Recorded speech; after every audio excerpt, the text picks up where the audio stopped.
down, I know you got me, baby.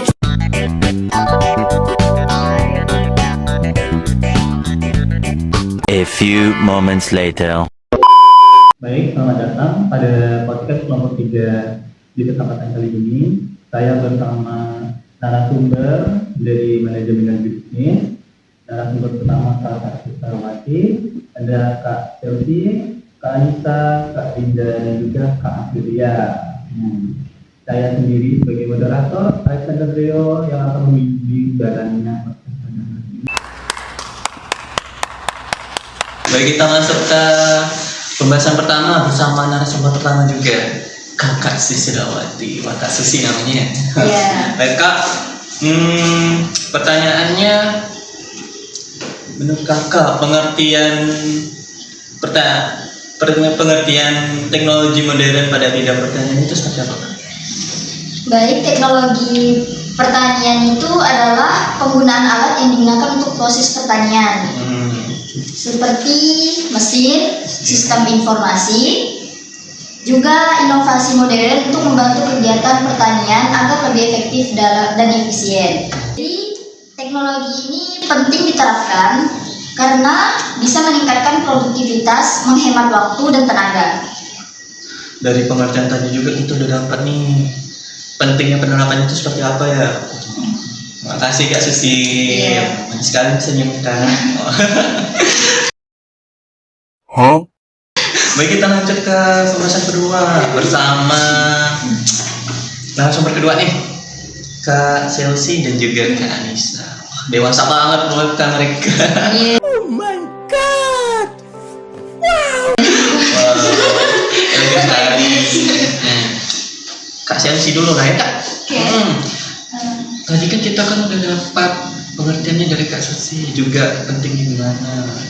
Jadi saya mau tanya nih, manfaatnya dalam analisis Kakak tuh bagaimana, Kak?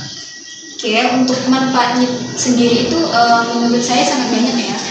Yang pertama itu ada meningkatkan hasil produksi, terus yang kedua itu mengurangi biaya operasional, dan ketiga itu mempermudah pengolahan lahan, terus yang keempat mempercepat proses tanam dan panen, terus yang kelima itu membantu pengambilan keputusan melalui data dan informasi. Kompleks sekali ya, Kak. Manfaatnya Kak juga sangat benar-benar bermanfaatnya, Kak, buat petani. Iya, benar-benar. Ada tambahan lain nggak, Kak, selain manfaat? Mungkin ada dari Kak Anissa. Ada nih, kayak misalnya contohnya ya traktor itu bisa menggantikan pembajakan manual sehingga kerjaannya bisa lebih cepat.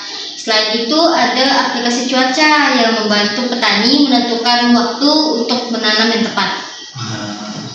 Kayak traktor, aplikasi cuaca, itu kan membantu sekali di lapangannya, Kak. Tadi kita udah dapat pengertian, manfaat, juga sedikit penerapan. Wah. Terima kasih Kak Chelsea dan juga Kak Anissa. Kita lanjut ke pembahasan selanjutnya nih. Pembahasan selanjutnya itu soal, kan tadi alat yang disebut sama Kak Anissa baru 2 kan? Iya. Kayaknya nggak hanya 2 sih. Ya. Kurang lengkap kan? Ya, kurang lengkap ya. Lebih ya. Harusnya lebih. Apa aja ya sih Kak itu? Dan juga keuntungan dari alat ini gimana untuk petani? Yang saya ketahui adalah selain yang disebutkan si Anissa, ada lagi nih, yaitu ada drone yang berguna sebagai untuk pemantauan lahan, dan juga ada sensor kelembapan tanah, dan juga ada sistem irigasi pertanian, dan juga aplikasi pemasaran hasil pertanian, dan juga ada smart farming berbasis IoT. Nah, dari beberapa yang saya sebutkan tadi, keuntungannya adalah para petani dapat memantau hasil pertanian yang lebih akurat, dan juga menghemat penggunaan pupuk dan air, dan juga dapat menghasilkan hasil pertanian yang lebih baik lagi. Ya udah, begitu saja dari saya. Itu kayaknya bisa mendukung sekali dari manfaat yang dari disebut sama Kak Chelsea tadi. Memang mantap lah. Senyum dong, Kak. Tadi tegang banget lihat-lihat.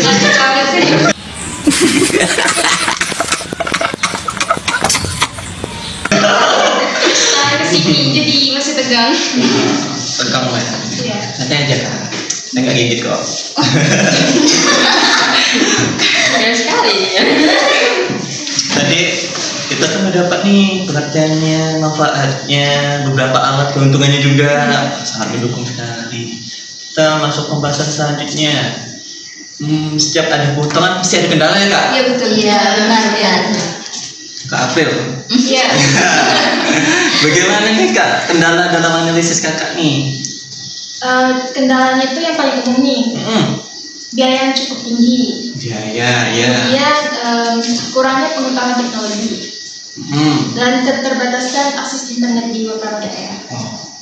Kendala-kendala yang kakak sebutin itu untuk golongan petani yang bagaimana ya kak?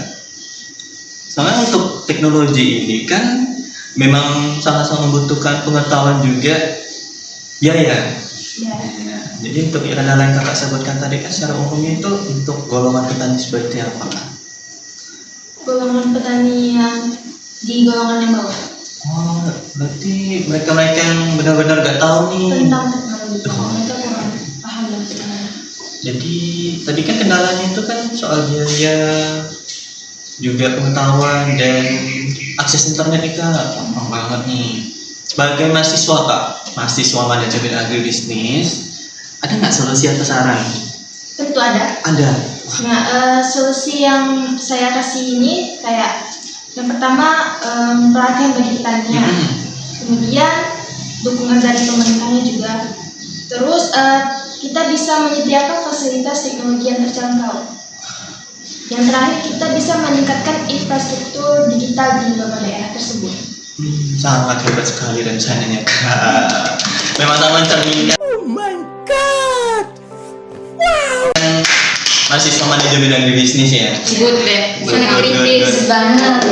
Mukanya juga sudah kelihatan. Kayaknya CEO deh dia. Ya tadi ya, Cerita saya nih. Baik, tadi kita udah dapat beberapa materi nih dari narasumber. Bisa saya simpulkan sedikit bahwa penerapan teknologi pertanian di teknologi modern, salah tadi, teknologi modern pada bidang pertanian itu sangat penting. Karena apa? Karena seperti yang disebutkan tadi, membantu kegiatan pertanian, juga menghemat biaya, menghemat tenaga, menghemat waktu, efisien, efektif, keuntungannya juga banyak, manfaatnya juga banyak. Walaupun ada kendala nih, tapi itu nggak jadi suatu masalah yang sangat berketerusan bagi mahasiswa-mahasiswa, karena mahasiswa itu diharuskan untuk berpikir kritis gitu demi pertanian Indonesia. Baik, Indonesia emas. Iya. 2045 ya. 2045 ya janjinya. Juga dapat menambah pekerjaan juga ya kak. Insya Allah. Wah ini Amin. manajemen semuanya nih kak. Iya, manajemen. Artinya jadi CEO nih. Amin. Oh my god! Wow! Aminin aja ya kak.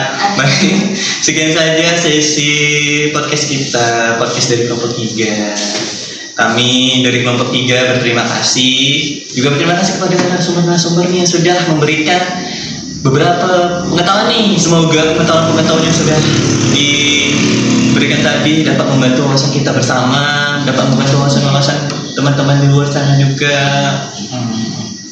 Baik, mungkin sekian saja. Terima kasih ya teman-teman sudah berpartisipasi dalam podcast pada hari ini. Saya sebagai moderator Alexander Deo pamit. Terima kasih. Terima kasih.